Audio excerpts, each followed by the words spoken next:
This is a story about oysters. Not the ones on dinner plates, though the same species, but the ones quietly providing the entire underwater environment. A grand hotel, one can say. We call them habitat-forming species. They don't just live in their environment, they reshape it. And what they build is far from simple.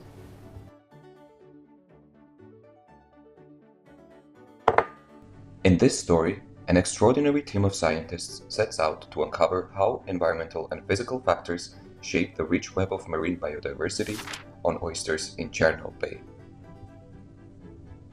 After long and unusually polite deliberation, the team of scientists identified 6 key ecological suspects behind biodiversity: rugosity, fetch, species, density, size, sediment. Meet the team: field specialists, identification experts, Mr. and the Shell sisters. Martina, Kylie, Cassidy, Ella, Emma, and me, Gio. After months and months of debating where to sample, or so it felt like, the team finally settled on 3 locations, each chosen for their steadily increasing level of exposure. This would allow for team to assess environmental variables like fetch.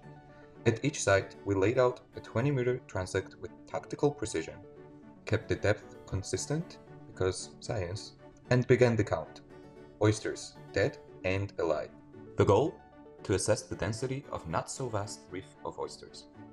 Then, randomly, but also deliberately, we picked 5 Pacific oysters and 5 native ones. Those 10 individuals would accompany us back to the lab for detailed measurements of rugosity, biodiversity, and size. And lastly, the finishing touch. We scooped up sediment from beneath the site to analyze its composition, grain by grain. The Pacific oysters were bigger, rougher. But when it came to biodiversity, the numbers didn't care. No real difference in species richness, no extra critters picking sides. Instead, weight mattered the most. Heavier oysters hosted more life.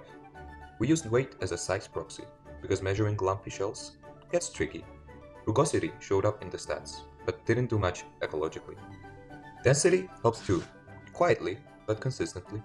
In the end, it was the site that made the biggest impact. Different locations, different communities.